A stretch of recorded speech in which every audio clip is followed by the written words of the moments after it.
जय श्री कृष्णा। आज हम सुनेंगे श्रीमद् भागवत गीता का 7वां अध्याय। गीता का यह पावन पवित्र 7वां अध्याय पितरों की मुक्ति के लिए अवश्य रूप से सुना जाता है। जो कोई 7वें अध्याय का श्रवण करता है, सुनता है और इससे सुनने से जो होने वाला पुण्य है उसको अपने पितरों के निमित्त दान करता है, उसके पितरों की मुक्ति हो जाती है। उसके पितृ प्रसन्न होते हैं, वो तृप्त होते हैं और तृप्त होकर आशीर्वाद देते हैं।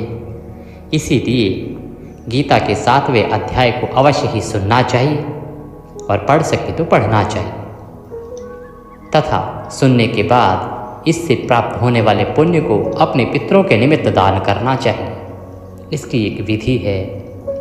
आप यदि विधिपूर्वक सुनना चाहते हैं तो आप आरंभ करने से पहले अपने सामने एक लोटा रखिए, तांबे का एक लोटा लीजिए, उसमें जल लीजिए, उसमें गंगा जल मिलाइए, थोड़े काले तिल डालिए, सफ़ेद पुष्प अगर आपके पास है तो वह डालिए, कुशा डालिए। इस प्रकार से उस लोटे को अपने सामने रखिए, दक्षिण की ओर मुख करके बैठ जाइए और यह अध्याय सुनना आरंभ कीजिए। सुनने के बाद मन ही मन संकल्प कीजिएगा कि हे प्रभु, हे परमपिता परमात्मा, हे भगवान दामोदर, मैं इस 7वें अध्याय से प्राप्त होने वाले सभी पुण्य को अपने अमुक पितृ के निमित्त दान करता हूँ। इसका फल उसे प्राप्त हो। जिस भी किसी पितृ को आप देना चाहते हैं उसका फल आप उसको भेज दीजिए कि मैं इन पितृ को इसका फल प्रदान करना चाहता हूँ। देखिएगा वो पितृ किसी भी बड़ी से बड़ी परेशानी में क्यों ना हो, वहाँ से मुक्त हो जाएंगे। पुराण बताते हैं कि मनुष्य के जीवन की मुक्ति या आत्मा की मुक्ति का सबसे बड़ा साधन है गीता का 7वां अध्याय। तो आज इस वीडियो के माध्यम से हम आपको 7वां अध्याय सुनाएंगे और साथ ही 7वें अध्याय का महात्म्य भी सुनाएंगे। वीडियो आरंभ करते हैं। आपसे निवेदन है कि कृपया वीडियो थोड़ा सा भी अच्छा लगे तो उसे एक बार लाइक अवश्य कर दीजिएगा, क्योंकि आपका एक लाइक हमारे लिए बहुत महत्वपूर्ण होता है। बड़े प्रयत्नों के बाद हम वीडियो बनाते हैं। जब आप एक लाइक करते हैं तो हमारी मेहनत सफल जान पड़ती है। तो कृपया एक लाइक अवश्य कर दीजिएगा। अपने पितरों की प्रसन्नता के लिए तथा उनकी मुक्ति के लिए, तृप्ति के लिए कमेंट बॉक्स में अवश्य लिखिएगा जय श्री कृष्ण, जय पितृदेव। ऐसा करने से आपके पितृ अवश्य ही प्रसन्न होंगे, उनकी तृप्ति होगी और यह गीता के 7वें अध्याय का लाभ उन्हें प्राप्त होगा। आइए आरंभ करते हैं। पहले सुनते हैं गीता के 7वें अध्याय का महात्म्य, जो भगवान शंकर द्वारा कहा गया है माता पार्वती को।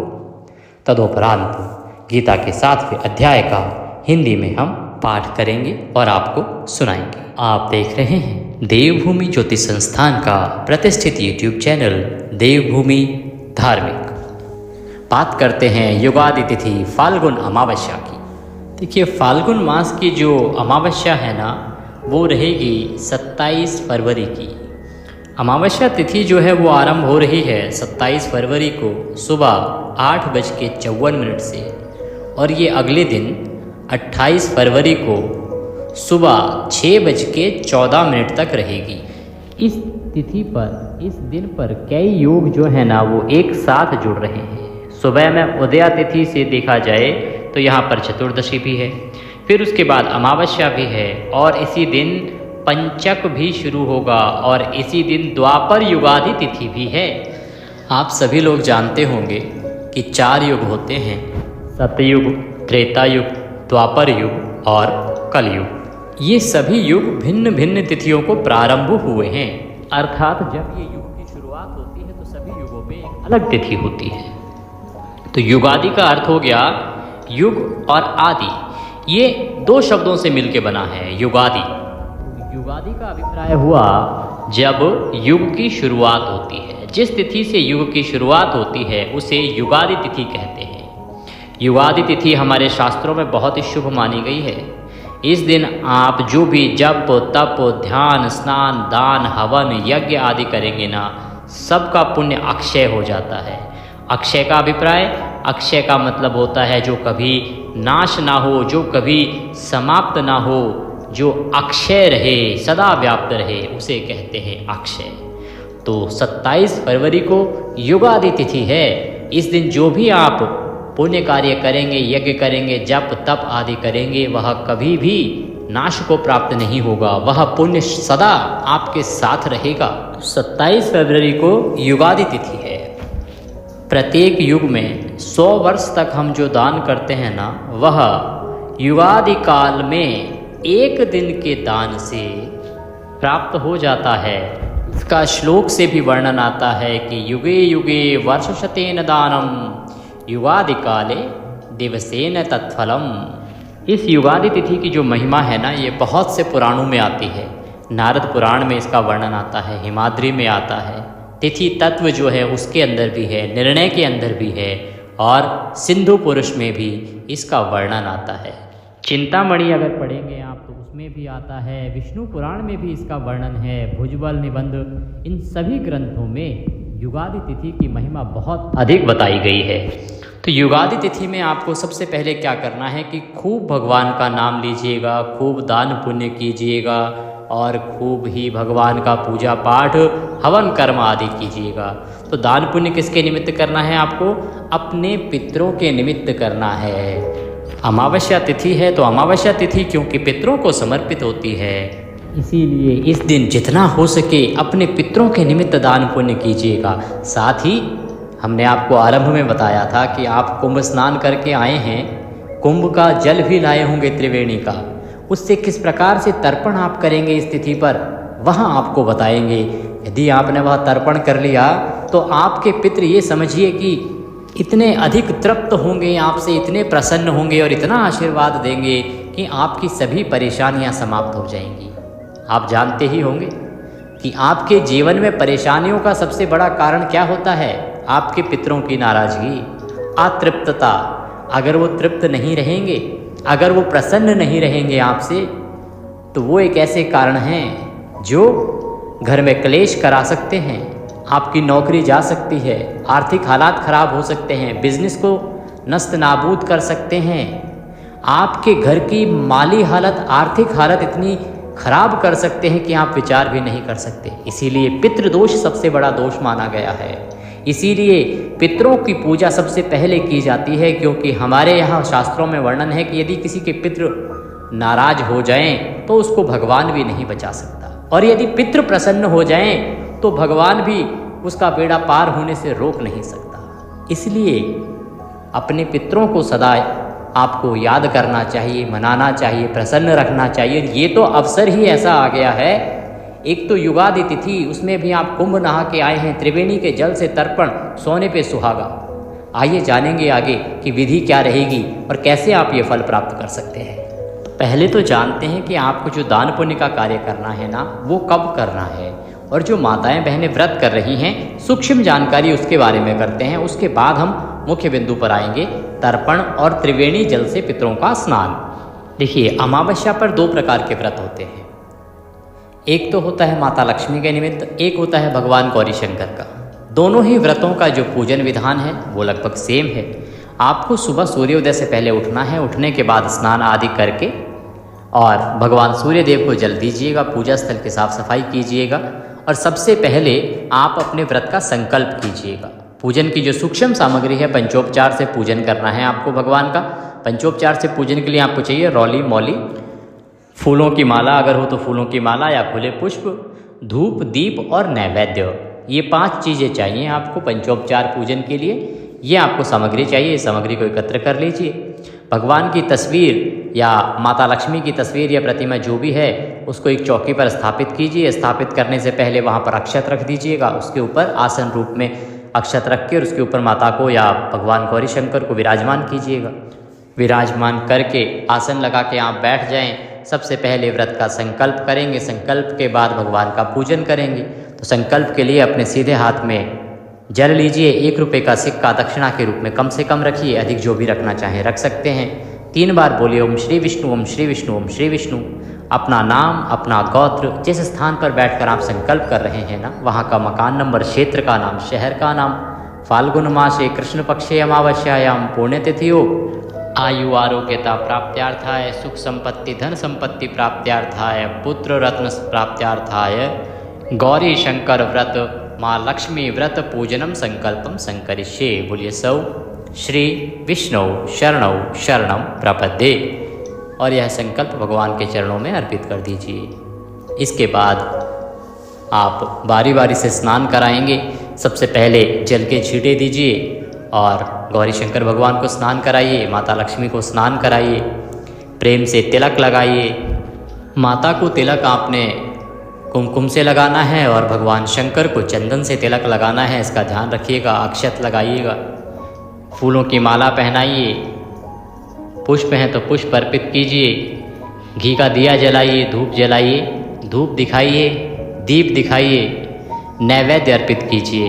नैवेद्य में जो भी आपके पास कोई मिठाई है तो मिठाई अर्पित कीजिए, फल है तो फल अर्पित कर दीजिए, अन्यथा आप मिश्री भी अर्पित कर सकते हैं। नैवेद्य अर्पित कीजिए और उसके बाद पुनः एक बार जलाचमनी करा दीजिए। जलाचमनी कराने के लिए एक पुष्प से जल के छींटे दे दीजिए। इस प्रकार जलाचमनी करा दीजिए। माता को प्रणाम कीजिए, गौरी शंकर भगवान को प्रणाम कीजिए। अमावस्या व्रत की कथा सुनिए। कथा आपके इसी चैनल पर प्रत्येक अमावस्या पर सुनाई जाती है। अगर चैनल पर नए हैं तो सब्सक्राइब कर लीजिएगा, क्योंकि YouTube पर कथा सुनते समय आपको ध्यान रखने की आवश्यकता होती है कि सही कथा ही सुने, क्योंकि बहुत सी वो कथाएं जो कि होती नहीं हैं, ऑथेंटिक नहीं होती हैं। किसी भी कथा को किसी भी कथा के रूप में YouTube पर प्रचारित प्रसारित कर दिया जाता है। इसीलिए आप चैनल का चुनाव सावधानी से करें, जिस भी किसी चैनल पर आप सुन रहे हैं, जिससे कि आप सही कथा ही सुने और सही प्रकार से आपका व्रत पूर्ण हो। कथा सुन के आरती कीजिएगा और नियमों के अनुसार अपने दिन को व्यतीत कीजिएगा। ब्रह्मचर्य अनिवार्य नियम है, इसका ध्यान रखिएगा। आज के दिन आपको पितरों का तर्पण अवश्य करना चाहिए। पितरों के निमित्त दान पुण्य आदि अवश्य करना चाहिए। तो आइए अब आते हैं तर्पण पर, पितरों के निमित्त दान पुण्य पर। क्या दान पुण्य करेंगे, कैसे तर्पण करेंगे और किस प्रकार से दोनों हाथों से इस अवसर का लाभ लेंगे। देखिए, ये जो तिथि है ना अमावस्या, ये 27 तारीख को आरंभ हो रही है सुबह 8:54 पर।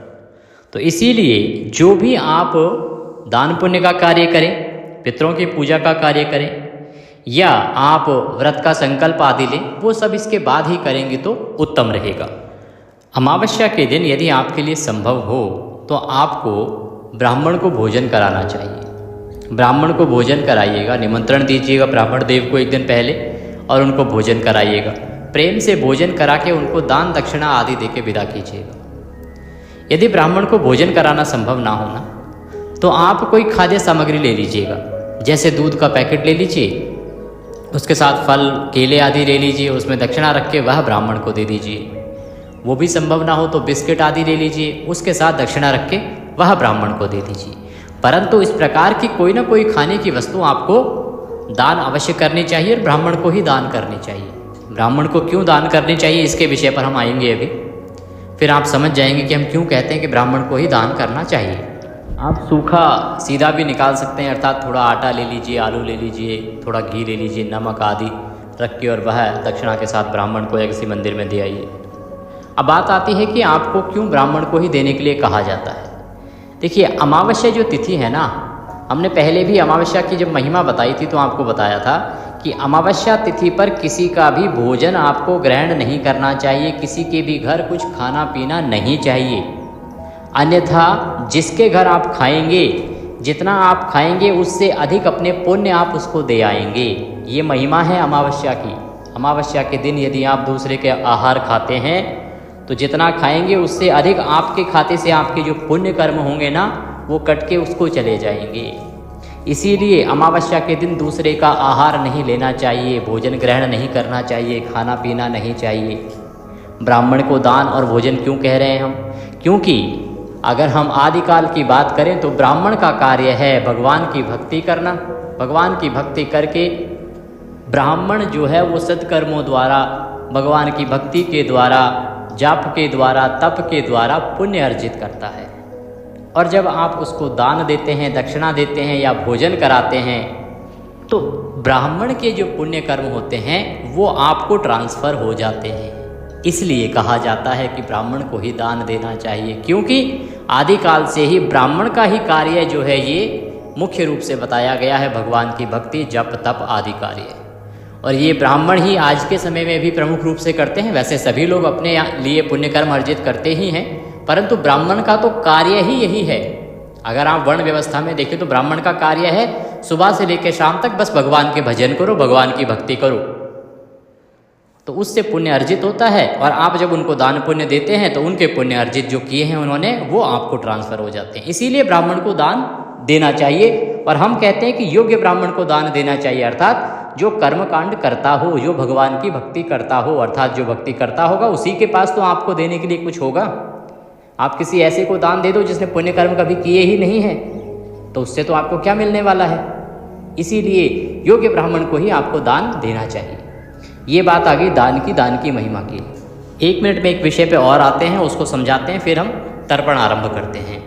क्योंकि ये सवाल बड़े समय से पूछा जाता रहा है। जब हमने अमावस्या की पूरी महिमा बताई थी तब भी पूछा गया था कि किसके यहाँ हम फिर खा सकते हैं, क्योंकि ऐसे भी रिश्ते होते हैं जहाँ हमें अनिवार्य रूप से खाना ही होता है, तो वहाँ हम कैसे मना कर दें।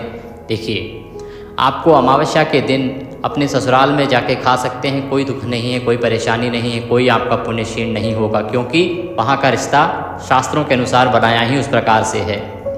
अपने माता पिता के घर खा सकते हैं, अपने बड़े भाई छोटे भाई बहनों के घर पे भी खा सकते हैं। इनके अतिरिक्त यदि आप किसी और के ननिहाल पक्ष में भी आप खा सकते हैं। इसके अतिरिक्त यदि आप किसी और के घर का खाते हैं तो आपके पुण्य उनको चले जाते हैं। इसीलिए आपको सावधान रहना चाहिए अमावस्या के दिन। अमावस्या के दिन किसी भी प्रकार के फूल पत्ते आदि को भी नहीं तोड़ना चाहिए।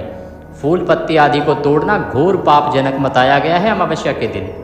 गलती से भी किसी पेड़ की, किसी छोटे पौधे की, गमले की भी पत्तियों को नहीं तोड़ना चाहिए, फूल को नहीं तोड़ना चाहिए। भगवान की पूजा के लिए यदि पुष्प लाने हैं तो या तो बाजार से माली से लाइए, या तो आप एक दिन पहले तोड़ के रख लीजिए।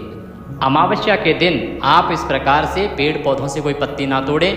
माता तुलसी से भी आपको पत्ते नहीं उतारने चाहिए। तुलसी की परिक्रमा की जाती है, 108 परिक्रमाएँ की जाती हैं अमावस्या पर, लेकिन उनको छुआ नहीं जाता है, उनकी पत्तियां नहीं तोड़ी जाती हैं, उनकी टहनियाँ नहीं तोड़ी जाती हैं। इनका ध्यान रखिएगा, ये बहुत ही पापजनक होता है।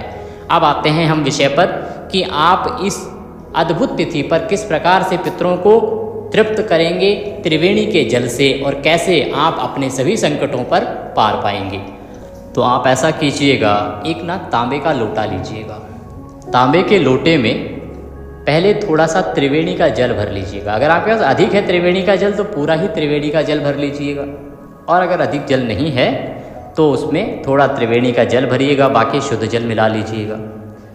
और जिन लोगों के पास, क्योंकि सभी लोग तो नहीं जा पाए हैं ना कुंभ, तो जिन लोगों के पास त्रिवेणी का जल नहीं है वो गंगा जल मिला लीजिएगा, क्योंकि तिथि अद्भुत है। त्रिवेणी संगम का फल देना है तो त्रिवेणी संगम का फल लीजिए, और अगर वहाँ नहीं जा पाए हैं किसी कारण से तो फिर गंगा जल का फल तो ले ही लेना चाहिए, आपको गंगा स्नान का फल तो लेना ही चाहिए। तो आप गंगा जल मिला हुआ जल लोटे में भर लीजिए। इसमें आप थोड़े से काले तिल डालिए, कुशा डालिए, पुष्प डालिए, सफ़ेद पुष्प आपके पास हो तो सफ़ेद पुष्प डालिए। इसके अंदर थोड़ा सा दूध भी मिला लीजिए, दूध डाल दीजिए। ये सारी सामग्री मिला के इस लोटे को भर लीजिए। भर के इस लोटे को सामने रख के बैठ जाइए और गीता जी के 7वें अध्याय का पाठ कर लेना। पाठ ना कर सके तो सुन लेना। हमने आपके लिए गीता जी का 7वां अध्याय पहले से ही अपलोड किया हुआ है अपने चैनल पर। अमावस्या पर आपको अवश्य ही गीता जी का 7वां अध्याय सुनना चाहिए। इससे पितरों को मुक्ति में और पितरों को तृप्ति में बड़ी सहायता मिलती है। तो इस प्रकार से लोटा सामने रख के आप गीता जी के 7वें अध्याय को या तो पढ़िएगा या तो सुनिएगा। गीता जी का 7वां अध्याय हमने पहले से ही चैनल पर अपलोड किया है, तो वहाँ से आप इसका अवश्य लाभ लीजिएगा। अमावस्या पर इसको सुनने से आपके पितृ जो हैं वो तृप्त होते हैं, प्रसन्न होते हैं। तो इस प्रकार से इसको रख के गीता जी का पाठ करके और फिर आप एक संकल्प कीजिएगा कि आप यह जल अपने पितरों को उनकी तृप्ति के लिए प्रदान कर रहे हैं। इसका जो भी पुण्य है, ये जो त्रिवेणी का जल है, इसके त्रिवेणी स्नान का जो फल है वो मेरे पितरों को अर्पित हो जाए। आप अपने पितरों के नाम ले सकते हैं, अपने पितरों के साथ जो भी आपका रिश्ता है वह बोल सकते हैं। इस प्रकार से संकल्प ले लीजिएगा। संकल्प लेने के बाद आप तर्पण कीजिएगा। तर्पण कैसे करेंगे? एक बड़ा पात्र लीजिएगा, एक कुशा आप ले लीजिएगा। कुशा को अंगूठा और उसके साथ की जो उंगली होती है उसके बीच से निकालिएगा, और ये जो जल है ना, इसको आप तर्पण के निमित्त तर्पण करते हुए दूसरे पात्र में गिराएंगे।